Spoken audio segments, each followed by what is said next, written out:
content radio TV online, and partners embargo written word, and we'll get underway with head coach Joe Schmidt announcing the team for the weekend. Thank you. The team to start will be from number 1, Jack McGrath, Rory Best, Tyg Furlong, Donica Ryan and Devon Toner, CJ Stander, Sean O'Brien and Jamie Heaslip.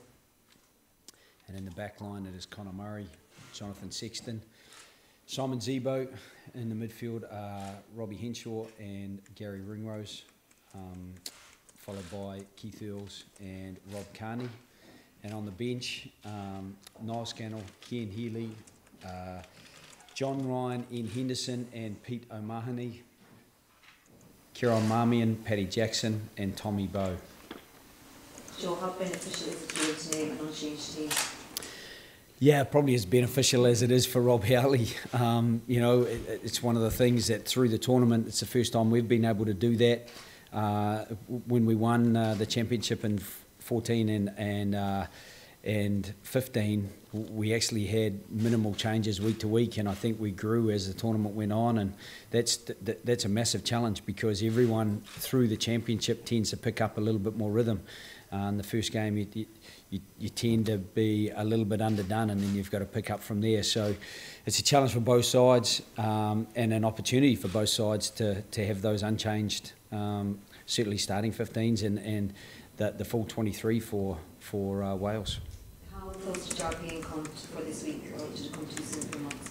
Yeah, he was sharp this afternoon or this morning when he trained, and that put him in the frame, but he just hadn't had enough time with us, and I think for his confidence, he'll potentially be involved in the weekend with Ulster, and that would still be potentially a springboard for him to have an involvement against England next week. What was the thinking, because Barry was done so well at 13 years Jared was so well previously, what was the thinking when it becomes technical? Yeah, sometimes you're almost happy you don't have to make calls, but you know, Robbie and Gary, I think, had a really good relationship, and we're building on that. So sometimes, you know, selection might be swayed because of the cohesion of the current combination. At the same time, Jared and Robbie had played a lot together as well. I think Jared's experience, you know, potentially even off the bench would have been handy because he plays fullback. He's played on the wing in his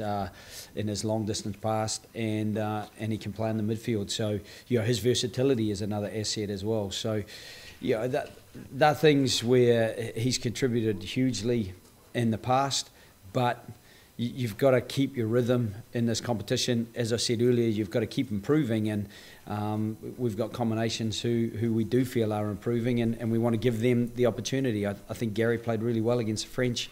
You know, some of his defensive work was outstanding. I thought at one stage his tackle on Guirado on the 22, when he closed the space so quickly and got such good contact. You know, those are the things that we see as growth points for Gary as compared to the start of the championship when he didn't have quite that same confidence. So we want him to continue to grow in that manner. Joe, in terms of work on from the France game, what, I suppose, have you been working on most over the past 10 days? Again, we gave the players a decent break. They had 4 or 5 days after the open session in the Aviva. They had 4 or 5 days. We came in on Saturday and started from there. So it's very much a freshness to the week. And some of what we didn't do so well against France are things that we've got to do better against Wales. But also Wales do some things probably differently to France, so we've got to be prepared for that as well. I know last time we went there, and even last time we played them here, I think we lost the first ball in the air, and you know, that gives them an access point. We lost the first few collisions and ended up on the wrong side of the tackle, and that gave them opportunities to kick goals.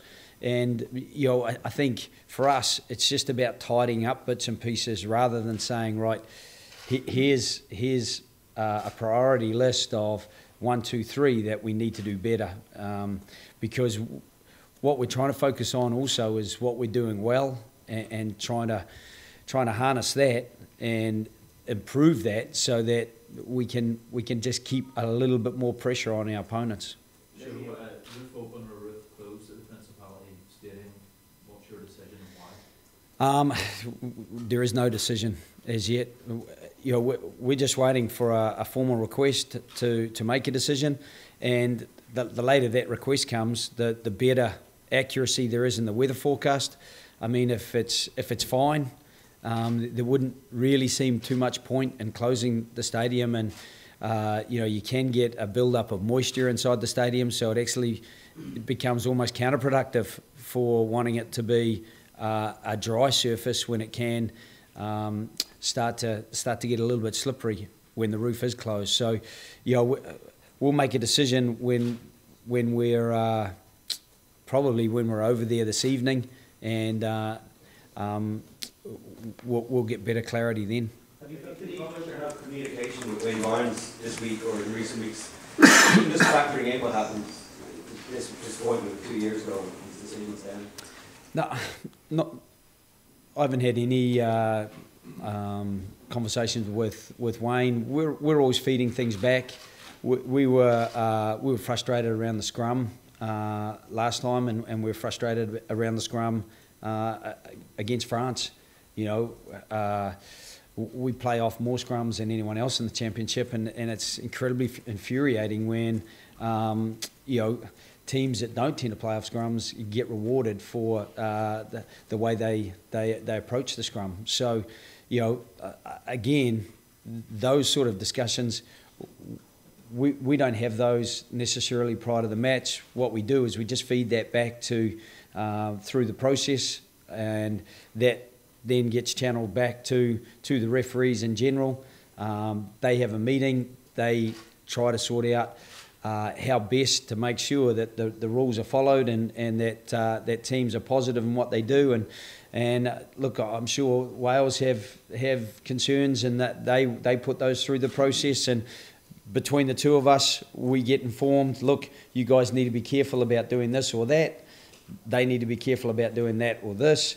And then you try to make sure that the game goes smoothly on the day, and that's a massive challenge for a referee. There are so many laws, there are so many different pictures to see that you know, it's nice to have one of the better referees. And I think, you know, last time there were frustrations because I think there was a zero tolerance around falling on the wrong side of the tackle in the first 20 minutes, and that ebbed away. I think, but I understand why, because I think, you know, it would have been 13 aside by the end of the game, the way it was going. So, you know, that tolerance was extended a little bit. Unfortunately, in the first 20 minutes, we didn't have a lot of ball, and we copped the penalties against us. Joe, the Welsh team has been criticised as being too predictable, but does that make it any easier coming up against them?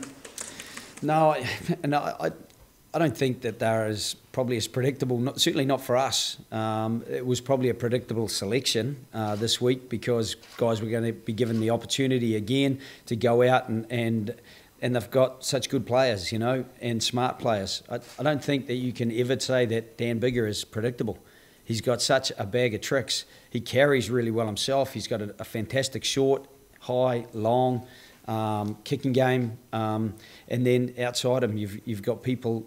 John Davies is a very difficult character to contain, because he hits such strong short lines. He can take the outside break with such a strong fend, and he's so adept on his left foot that you're always worried that you're going to be chasing in behind yourself. So, you know, it's very hard to say that they're predictable, because we don't really see them like that. And I think you know, they've got a lot of experience in their team and in their coaching group. So, you know, I'd have a lot of respect. I work with Alex King, and he would be a bit of freshness in their coaching group as well. And I know that he's pretty innovative. So, you know, we expect the unexpected on Friday evening, and at the same time, what we will expect is a real physical challenge, a real front foot ability to play. And that is probably what they are famous for, that they do play on the front foot, because it's very hard to take that away from them.